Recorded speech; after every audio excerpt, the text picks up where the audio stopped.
इस कहानी की शुरुआत होती है यूरोप में बसे ट्रांसिल्वेनिया शहर से। ऐसा कहा जाता है काफ़ी साल पहले ट्रांसिल्वेनिया शहर में एक राजा रहता था जिसका नाम ड्रैकुला था। ड्रैकुला काफ़ी क्रूर किस्म का इंसान था। उसको सत्ता की काफ़ी चाहत थी। वो वहाँ का राजा था। लेकिन कुछ समय बाद एक युद्ध में जब उस राजा की मौत हुई तो उसने अपनी ज़िंदगी बचाने के लिए शैतान से समझौता कर लिया था।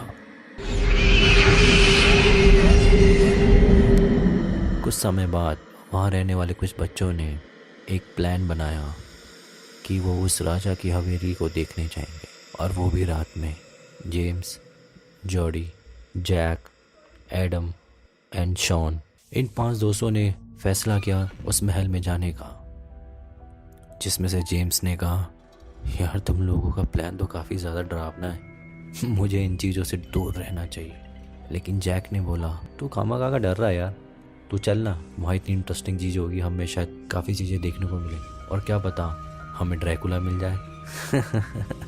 जैक ने किसी तरह अपने सभी दोस्तों को मना लिया और उन्होंने फैसला किया वो आज रात 12 बजे अपने घर से निकलेंगे और उस महल की तलाशी करेंगे।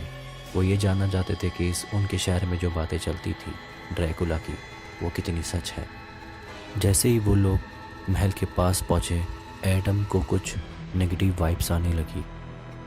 उसको एक डर का एहसास हो रहा था और एक खामोशी का भी। कैसे न कैसे वो 5 दोस्त उस महल के गेट तक पहुँचे और उन्होंने गेट का दरवाज़ा खोला। फिर उनके कदम अंदर महल की तरफ बढ़ने लगे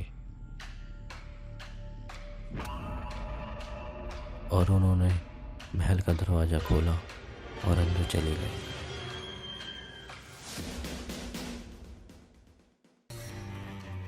अंदर काफ़ी सारी पुरानी चीज़ें थी, जैसे कि एक मिरर, काफ़ी सारी ज़्यादा तस्वीरें, पर्दों में धूल जमी थी, मकड़ियों के जाले थे चारों तरफ, और एक सन्नाटा। तो जोडी ने बोला, क्यों ना हम अलग अलग रास्तों में जाके देखें, अगर हम ऐसे ढूंढेंगे तो हमें यहाँ पे शायद कुछ नहीं मिलेगा।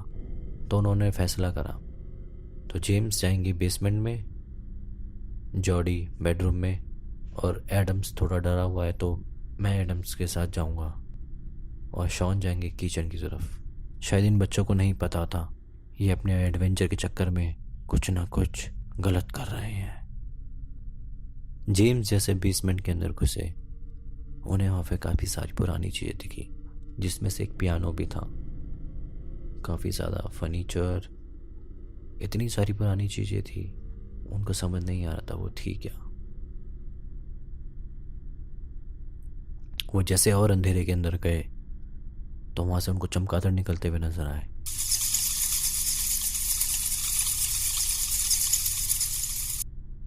जेम्स पूरी तरह घबरा गए। तभी पियानो बजने की आवाज़ आई और जेम्स ने जैसे देखा, वहाँ एक बिल्ली थी जो उस पियानो के ऊपर बैठी थी। जेम्स बिल्ली को देख के मुस्कुराए, और जैसे ही वो बिल्ली के पास गए, वो बिल्ली गायब हो गई।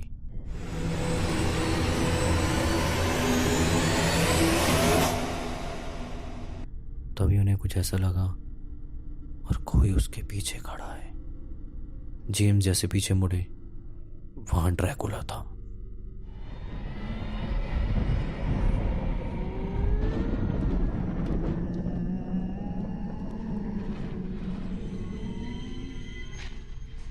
और ड्रैकुला ने सीधा उनके गले में वार किया।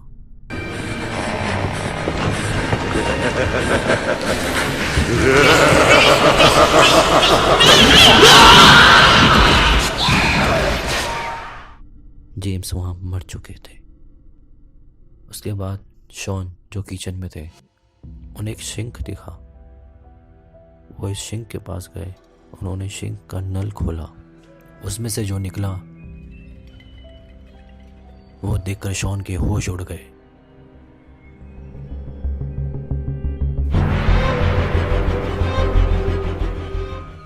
उसमें से खून निकल रहा था उनको ये पता लग चुका था यहाँ तो कुछ तो गड़बड़ है। जैसे ही वो आगे निकले, एक चाकू हवा में उड़ता हुआ नजर आया। वो ऐसा लग रहा था वो किसी ने पकड़ा हुआ है, और धीरे धीरे शॉन की तरफ बढ़ने लगा। शॉन धीरे धीरे पीछे होते गए। वहां सिर्फ ड्रैकुला नहीं था, उसके साथ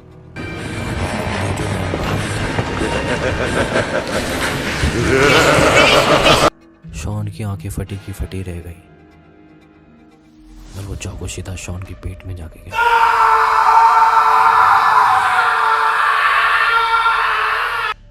और वैम्पायर ने उसका खून पी लिया। अब बारी थी जॉडी की।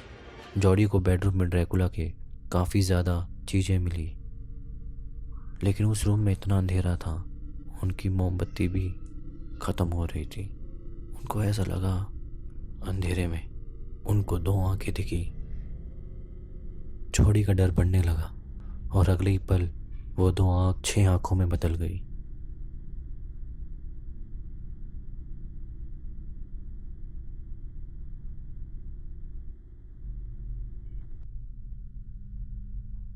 जॉडी जैसे ही रूम के बाहर भागने लगे, जॉडी कोशिश कर रहे थे रूम खोलने की, लेकिन वो खुल नहीं रहा था। वो अपने दोस्तों को आवाज़ देने में लगे हुए थे, लेकिन कोई उनकी आवाज़ नहीं सुन रहा था। और उनके कानों के पास किसी की फुसफुसाने की आवाज़ आई। जॉडी की सांसें और तेजी से चलने लगी।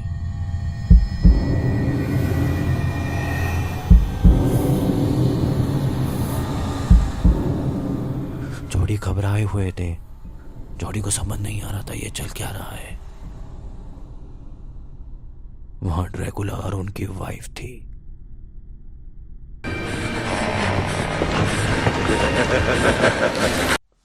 और उन्होंने जॉडी को कहा, तुमने यहाँ आकर बहुत बड़ी गलती कर दी, अब तुम नहीं बच सकते। जॉडी ने कहा, नहीं, मुझे जाने दो। मुझे नहीं पता था ये सब मेरे दोस्तों का किया हुआ था, मैं इसमें शामिल नहीं था, आप मुझे जाने दो। लेकिन ड्रैकुला ने एक नहीं सुनी और जॉडी को वहीं मार दिया। वो महल इतना बड़ा था कि किसी को किसी की आवाज़ नहीं सुनाई दे रही थी। उन्हें ये नहीं पता था उनके बचे हुए दोस्त सब मर चुके हैं। जैक आगे आगे चल रहे थे और एडम्स पीछे पीछे। उन्हें वहाँ कुछ ऐसा प्रूफ नहीं दिख रहा था जिससे साबित हो सके ड्रैकुला यहाँ आज भी है। तभी एडम्स के कंधे में खून की एक बूंद आके गिरी, और एडम ने जैसे ऊपर देखा उनके होश उड़ गए। ऊपर ड्रैकुला था, और अगले ही पल उसने एडम को मार दिया। जैक बाहर की तरफ भागने लगा। वो अपने दोस्तों को आवाज़ देता रहा, लेकिन कोई उसकी बात नहीं सुन रहा था। जैक को लगा कि शायद कोई नहीं बचा। वो महल से बाहर भागने की कोशिश कर रहा था। जैसे ही वो बाहर की तरफ गया, ड्रैकुला की पत्नियां सामने आ गई। वो अंदर की तरफ भागा, और वो घबरा के इधर उधर भाग रहा था। उसे कुछ समझ नहीं आ रहा था।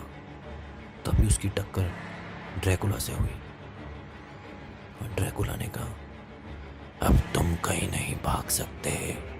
और वहां जैक की भी मौत हो गई।